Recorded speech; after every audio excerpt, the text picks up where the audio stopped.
Hi friends, welcome to Pavan stories. నేను మీ పవన్ కుమార్ పెంటు.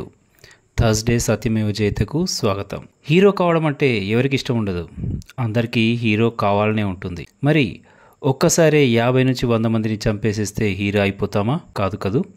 ఒకప్పుడు నాకు హీరో భీముడు చాలా బలం ఉండేదని, ఆ తర్వాత అర్జునుడు కాస్త తెలివి కూడా వాడతాడని, కానీ ఆ తర్వాత కృష్ణుడు అవసరానికి తగ్గట్టుగా వ్యూహాన్ని రచిస్తాడని, మరి ఆ తర్వాత మళ్ళీ హనుమంతుడు నా హీరో అయ్యాడు.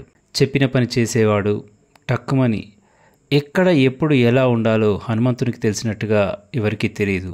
అందుకే నా హీరో ఇప్పుడు హనుమంతుడయ్యాడు.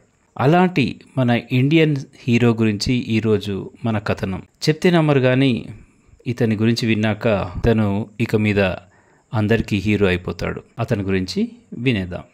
చరిత్ర పుస్తకాలు రాయని యుద్ధం అతను. వాడిపోని పట్టుదల, కళ్ళు చెదిరే పరాక్రమం, ఉత్కంఠ రేపే అసలు సిసలు వాస్తవాలు, నిశ్శబ్దంగా నడిచే ఆ వ్యక్తి మనలో మన మధ్య ఉన్నాడు. 1945 ఉత్తరాఖండ్ పర్వతాల్లో ఒక చిన్న గ్రామంలో పుట్టాడతను. అతని పేరే అజిత్. అవును, అతని పేరే అజిత్ దోవల్. ఎవరికి తెలుసు ఈ చిన్ని ప్రాణం ముందు ముందు చరిత్రలో కూడా లిఖించబడని యుద్ధాల్లో భాగమవుతుందని. ఆ పోరాటాలు పార్లమెంట్లో కాదు, నీడల్లో, ముసుగుల్లో, నకిలీ గుర్తింపుల్లో, చావు అంచుల వరకు సాగే ప్రాణాపాయ పోరాటాలు. అజిత్ దోవల్ ఊహించని సత్యాలు, అతీత సాహసాలు. అతని కళ్ళల్లో ఒక అగ్ని ఉండేది. అది భయానికి లొంగని, ఎన్నటికీ వెనకడుగు వేయని నిప్పు కనికాది. తన 22వ ఏట ఈ ప్రయాణం మొదలైంది. అది కేవలం ప్రారంభం మాత్రమే. తొలి యుద్ధభూమి కేరళ 1971. కేరళలో అల్లర్లు చెలరేగాయి. పోలీసులు వణికిపోతున్నారు. అప్పుడే ఒక బక్కపల్చని యువకుడు తుపాకీ లేకుండా ఒంటరిగా అల్లరి మూకల్లోకి అలా దూసుకుపోయాడు. వాళ్ళతో ఏదో మాట్లాడాడు, ఏదో నచ్చచెప్పాడు. భయం చూపించలేదు. కేవలం ఒక్క వారంలోనే శాంతి అక్కడ నెలకొంది. జనం ఆశ్చర్యంతో అడిగారు, ఎవర్రా ఇతను అని.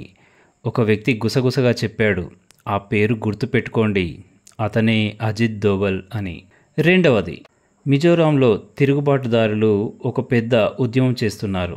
అడవుల్లో వాళ్ళంతా దాగి ఉన్నారు. లాల్ డెంగా మరియు అతని సంస్థ భారతదేశానికి వ్యతిరేకంగా యుద్ధాలు చేస్తున్నాయి. డోవల్ అక్కడికి కూడా వెళ్ళాడు. అధికారికంగా కాదు, వాళ్ళతోనే ఉన్నాడు, వారితోనే భోజనం చేశాడు, వారిలాగే చక్కగా మాట్లాడాడు. నెమ్మదిగా కమాండర్ల నమ్మకాన్ని గెలుచుకున్నాడు. ఒకరోజు లాల్ డెంగా కోపంతో ఊగిపోయాడు. ఇతనెవరు, నా మనుషుల్ని దొంగలించాడు అని. ఆ యుద్ధం అక్కడ ముగిసిపోయింది. మరి దేశం కోసం ఎన్నో అదృశ్య యుద్ధాలు చేశాడు. కొన్నిసార్లు సిక్కింలో, మరికొన్నిసార్లు పాకిస్తాన్లో. సిక్కింను భారతదేశంలో విలీనం చేయాలి. వెంటనే డోవల్ను పంపించేశారు. ట్యాంకులు లేవు, బాంబులు లేవు, కేవలం ఒక్క మనిషి, అతని మేధస్సు మాత్రమే. పాకిస్తాన్లోని కాహుటాలో అణు ఆయుధాలు తయారవుతున్న చోట డోవల్ భిక్షగాడి వల్లే తిరిగాడు.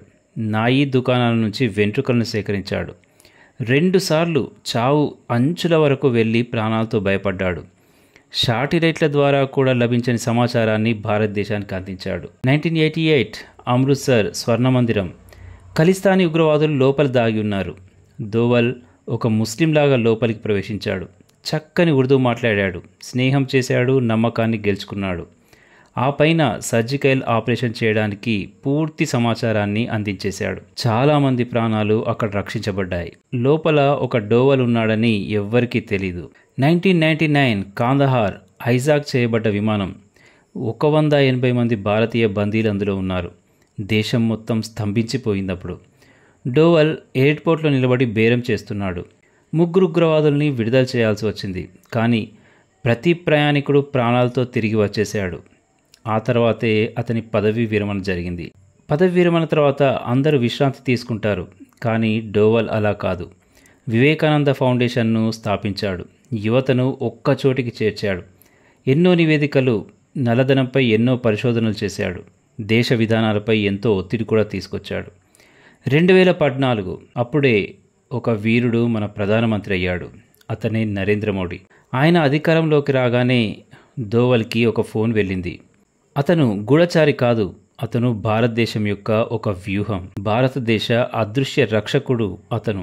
సర్జికల్ స్ట్రైక్, ఉరి, పుల్వామా దాడులకు ప్రతీకారం, బాలాకోట్ వైమానిక దాడులు, ఆర్టికల్ 370 రద్దు, ఇరాన్ నుండి ప్రతి భారతీయ నర్సుల తిరిగి రాక, ఇలా ప్రతి పెద్ద సంఘటనలో ఒక నీడ ఉంది. దానికి ఓ పేరు ఉంది. అదెప్పుడు కెమెరా ముందుకు రాని పేరు. అదే అజిత్ దోవల్. ఈరోజు కూడా అతను కేవలం పాకిస్తాన్తోనో లేదా ఉగ్రవాదంతోనో కాదు, తన కుటుంబంపై వచ్చిన అనేక ఆరోపణలతో పోరాడుతున్నాడు. కానీ ప్రతి చోట అతను విజయం సాధిస్తూనే ఉన్నాడు. ఈ మధ్య మన చరిత్ర గురించి కూడా ఒక ముఖ్యమైన వార్త చెప్పాడు. భారతదేశం ఎప్పుడు విదేశీయుల వల్ల ఓడిపోలేదు. కేవలం భారతదేశంలోనే ఉంటూ మన దేశానికి ద్రోహం చేసే పిరికి వాళ్ళ వల్ల మాత్రమే భారతదేశం ఎప్పుడు ఓడిపోయిందని. ఇక ప్రస్తుత ప్రభుత్వం కూడా అదే పనిలో ఉంది. అలాంటి వాళ్ళందరినీ కూకటి వేలతో సహా ఏరివేయడం కూడా ప్రారంభమైపోయింది. ఇలా అజిత్ దోవల్ నిశ్శబ్దంగా ఉంటాడు, కానీ బలహీనంగా కాదు. అతను కనిపించడు, కానీ ఆ కళ్ళు ప్రతి చోట ఉంటాయి. అతనికి ఏం ఆశించాలో తెలుసు, ఎలా రాబట్టుకోవాలో తెలుసు.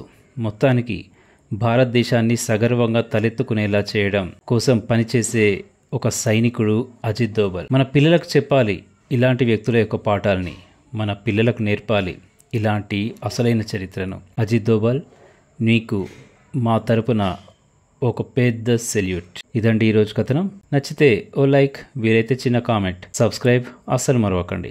ధన్యవాదాలతో నేను మీ పవన్ కుమార్ పెంటు.